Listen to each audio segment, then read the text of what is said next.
What is up, guys? Welcome back to the channel. Today I'm going to be showing you guys the new Galaxy S9 and S9 Plus.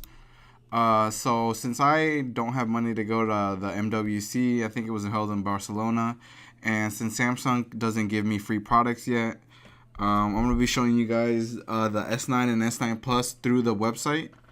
So this is where you guys can come see the specs and the features and the highlights and stuff like that. So let's start off with the camera. So it's got a dual aperture, and this is the main focus of this S9 and S9 Plus this year. The camera is basically the biggest feature upgrade that they're out here advertising and stuff like that. So the S9 Plus and S9, well, I think it's just the S9 Plus, but the dual aperture mode and the dual aperture is installed in the camera and rear wide camera. Oh, okay, no, so it's both S9 and S9 Plus. So f1.5 mode and f2.4 mode on both cameras, on both rear cameras. So the f1.5 mode is gonna help you guys in low light situations to let more light into the photo to get clearer, brighter photos, and it's better at night and stuff like that. Then you got your f2.4 mode, which is when you want to use it out in the daylight, and it's sharper and it's more color, and it's greater for outdoor shots and stuff like that. So that's when you should be using these. I think there's an auto mode on the phone that will automatically choose which one is better. When it's like below 100 lux, it'll activate the f1.5 aperture mode. But you can also do it in the Pro, like on the manual settings of the thing. You can also choose 1.5 or 2.4. There is no in between. So that's what you guys are gonna have to deal with. So picture, low light, like daylight. So yeah, like I said, the f1.5 is only for, well, not only for daylight, not only for low light, but also you can use it in daylight and stuff like that to reduce noise like that. So just gonna get better shots. So the next important feature that they're advertising on the camera is the new super slow motion 960 frames per second. This is a crazy amount because 960 FPS is like super slow, guys. That's super slow. Like, let me show. There's a little video here. Hold on, maybe it'll show it. So that's like, look at that. Compared to 240 FPS like slow motion to 960, you're dragging this out probably like another 5 seconds. Like that was like over here you can see the individual drops. That's crazy. The only thing is that the it can only capture 0.2 seconds of super slow motion, and then it'll drag it out into 6 seconds, I believe, or something like that. So there's that. But they have their modes that they can you can choose where something's gonna move really fast, really quickly, and then from there it'll, when it sees that it moves real fast, it'll capture that. So there's certain ways. So, and you can also edit your stuff right there. You can reverse loop it, forward loop it, which is pretty cool. Swing. Oh, that's sick too. That's sick too.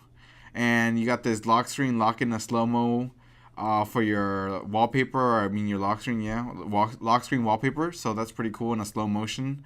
I wouldn't use this because this probably drain the battery, and I'm a battery hog.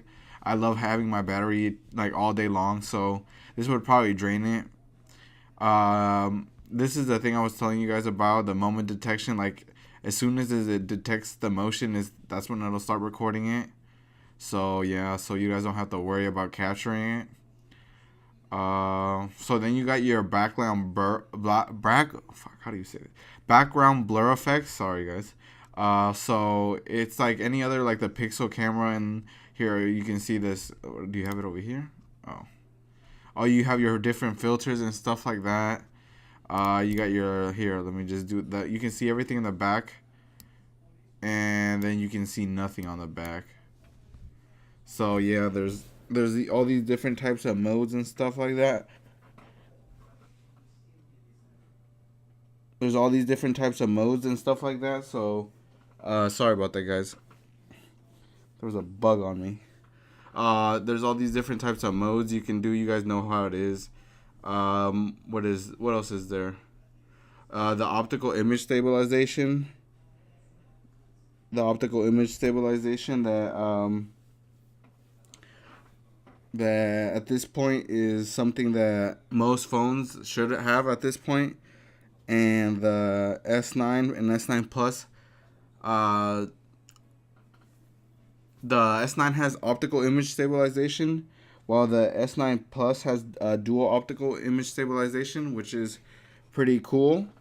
So both lenses are gonna be stabilized, and then well, let's go down the thing. Oh, so you got your free storage. I think that's on all phones. Let's see what else. You got your AR. They're really emphasizing the augmented reality also. So these were under the hood upgrades on the S9 and S9 Plus, cause you got these AR emojis, which is basically their take on Apple's Animoji or whatever they're called, where you can turn yourself into an emoji. So see. Pretty cool. I guess I don't know. To me, these just seem like gimmicks and stuff like that. So I'm not really into that. If you guys know me, I'm more into battery life, and yeah, battery life is my main thing. But it's pretty cool. Like you can mess around on the camera with it. You can have some fun. But I feel like this is just like a little 15-20 minute gimmick, and then you'll be done. This one, on the other hand, seems like a little more useful, but this is through the Bixby Vision. You point it at something, and it'll translate it to you from whatever language to English. So that's pretty cool. And you can text, or it shows you the text in English if the thing is in some other language. So you got your Bixby, and you can order stuff, and it'll show you stuff, and all those cool things Bixby is able to do. But probably these new features, the one with the text, is gonna take a little while. Like we all know, Bixby took a little while in order to get right. But the Bixby button is still there, guys. It still is there, so that has not gone away yet. So there's that. Let's go into the design. So the design wise, the only main changes are that the home, not the home button, the fingerprint is here. I'll show you. The fingerprint is under the camera.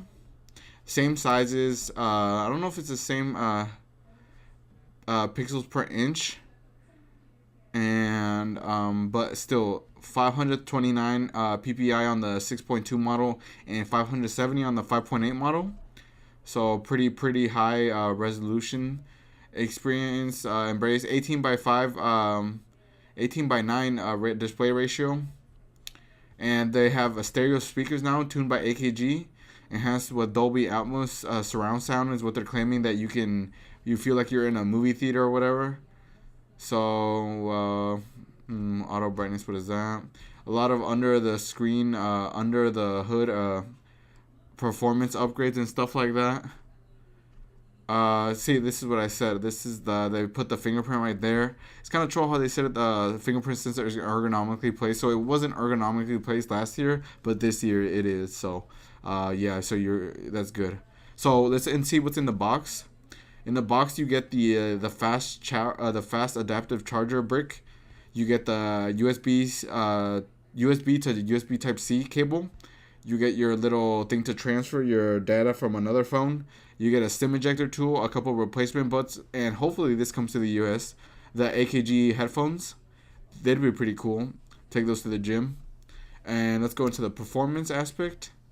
So they're going again about the speakers. They're really emphasizing it, but and the Samsung Knox also. But before I talk about the Samsung Knox, let me tell you guys about the RAM and stuff like that. So the S9 has 4 gigs of RAM and 64 gigs of internal storage, and the S9 Plus I think has the same 64 gigs of internal storage, but just 6 gigs of RAM. So it's 2 more gigs of RAM, which is, I don't know, it should have 128. At least the Plus model should, but I mean, it is up to 400 gigs of expandable storage, so that's pretty cool. And another big thing that they had, if you guys don't remember, there was a leaked video the other day, yesterday I believe, about the business aspect of the S9 and S9 Plus. It was mainly about the business and the multitasking and stuff like that. So Samsung Knox is something that they've had for a while now. I remember on my S7 Edge that it had the Samsung Knox, and to me it just seemed like bloatware. So I just completely try to disable that as much as I could. Like I just force stopped it, and then I made sure that it didn't come back on.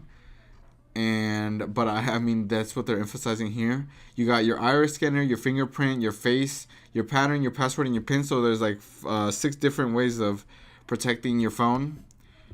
And then what do you get over here? Water and dust resistant. Both are IP68 rated, and up to 5 feet for up to 30 minutes. Just rinse and just let it dry before you start charging and stuff like that. You got your wireless charging, which is still slower than wire charger, and I think it always will be, but it's there. And if you guys have like a sweet looking setup when you guys do your stuff like your computer and stuff like that, and you guys spend your day, just pop it on there and let it charge, and then just pick it back up. You got it doesn't really want to say into the specs because it doesn't show you what the specs are, but it's up to 400 gigs, like I said, sold separately. Hopefully they'll give you this for free when you pre-order. You got Wi-Fi and LTE speeds of 1.2 gigabytes per second, so that'll be pretty cool. But it says right here in this little thing right here, actual speed may vary by country or carrier. So I don't know if we're going to be hitting 1.2 in anywhere. Like if you're out in the city, probably, maybe, hopefully you get that. But most likely you're going to be getting like 700. So Samsung Dex is that little thing they used to make it into like a little Chromebook sort of, where you can have like run your web browser, your YouTuber, look at your photos and stuff like that. And for that, you're gonna need your Samsung Dex, unlike the Huawei Mate 10 Pro, where you just use an HDMI to USB Type C cable to connect it. Yeah, I think that was it. But over here you have to buy the actual Samsung Dex thing, I'm pretty sure. And this thing's probably gonna run you like $100 unless they give it to you for free in like a. Unless they give it to you for free in like a what's it called, bundle or something.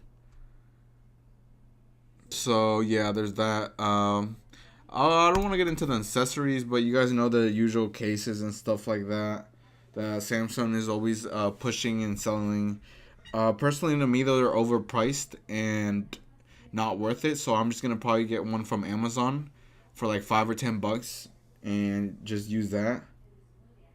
So that does it for me today, guys. I hope you guys enjoyed it. I'm sorry I couldn't get my hands on one, but only like famous YouTubers and important people got their hands on right now, and I couldn't go all the way to the MWC in Spain or whatever, but this is the best I could do, guys. I hope you guys enjoyed it. Hopefully I can get the phone. I'm going to be doing where to find the best deals and pre-order deals on the S9 and S9 Plus in a video soon.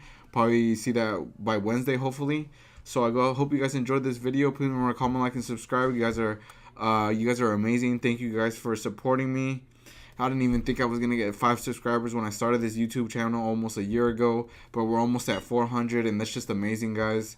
And I really truly appreciate you guys a lot. So thank you for that. And I'll see you guys in the next video. Peace.